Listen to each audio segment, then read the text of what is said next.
7 lines from the top on page Mem Zayin, according to page 93, which is chapter 26, Chaf Vav of Shaar HaEmunah by the Middler Rebbe.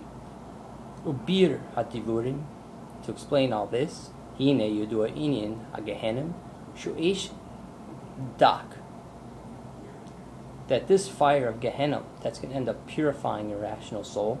It's a fine fire, like a delicate kind of fire, a different kind of fire. I would say it's more like it's very refined. The noiga comes from noiga. Shemevarer l'ra, to nefesh hativius, that is going to refine the badness, the evil that's in nefesh hativius. Shema oidev bakol chelkei ra, to klipus noiga. Be'esh zara. What happened with the nefesh hativius?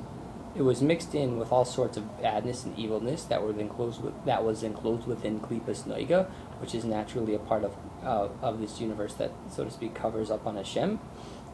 Be'esh Zara, and the person who's involved with strange fires and strange cravings in this world, and materialistic things, hedonistic things, whatever it is. She's butter, it's siruf, and he has to refine and cleanse kol hara, all the evilness, all the badness. Amnam acher habirur nase levush tahor leneshama venigre levushi dakai. But after the refinement happens in the nefesh hativius, that can happen in this world itself, you can have a cleansed guf. Now he's referring to what happens in Gehenna, you get a cleansed guf, but also the implication is that in this world you get the cleansed guf. That it'll be cleansed, it'll be tahor, it'll be pure to the soul itself, to the neshama. It's called levushi dakai, a cleansed levush, a cleansed garment. So when you have a cleansed garment in your nefesh hativius, therefore, the whole implication is that your nefesh elokis, specifically your chachma dika seichel, your ruchnius dika eye, can experience an aliyah. Why? Because now it's coming into an aspect that used to be dark, and it's now lighting it up, and it experiences an aliyah now that it's, because now it's that spiritual eye is now experiencing godliness through the physical eye. And we're going to get there. Beterem harbirur begehenim nikra levushi misavota. But before the refinement takes place in Gehenna, it is called a garment of tumah, a garment of impurity, a garment of dirtiness and filth. Bainu levushim hatsuyim, and this is literally a soiled levush, a filthy levush. Shinasu makol avoin, that happened because of every single avon, v'chet, v'isr kol shel divrei soifrim, everything that he did that he wasn't supposed to do, that was against the teachings of the rabbis. That's why he got that soiled garment. That's why he got that soiled levush. And it affected him, unfortunately, in a negative way.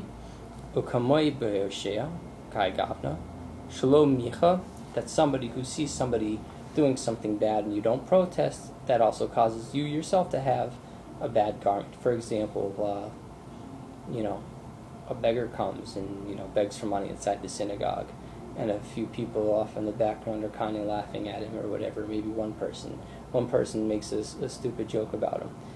And maybe you realize that you could say something to your friend and say, hey, you shouldn't be saying kach v'kach about this person who's coming to beg in our synagogue, But instead, that person said something, and you let it go. You didn't rebuke him at all. So for not rebuking him, not at least saying something in a loving way or whatever, for just letting it go and not saying anything, you can get a little bit of Gehenna for that. So that's what it means. If somebody does something bad and you don't rebuke them, you can get Gehenna. And we know that really, when the small people in this world are getting picked on, we should stand up and stick up for them in a certain way. We don't have to pick up. We don't have to pick up every single battle, but there are times when we have to be a mensch. Micha ben Nasim and Nechroyos, and what will happen is that if you go and have a soiled garment, God forbid, you'll have children from relationships with non-Jewish women. You'll have a mamzer. No bueno. Got to be on top of our game. Sha'amru alav hasiru habegadim ha'etzim mi'iloi. take off the soiled clothes from yourself. Kiyudua. V'amnam gam leneshama atma yesh birur be'esh hagehenim b'mash nis lechuchlach etzem mahusa b'bakam b'chasarin al de tuma ha'avoin ad shisata. Okay, but to the soul itself can receive a refinement in this fire of Gehenna. What happened? Because his essence was soiled through an accident whenever he was involved with the Tumen Avons, with the sins that he was doing in this world. So until he purifies himself, his garment remained soiled. So his neshama, in this case,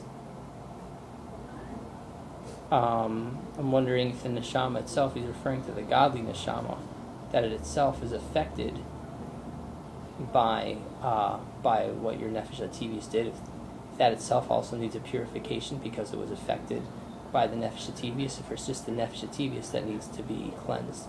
I'm thinking that what happens is the nefesh hativius gives a garment over the nefesh elokis, and that garment itself needs to be cleansed and purified. The godly soul itself is pure, but it's the levushim with the clothes that it's enclosed in that need to be refined. And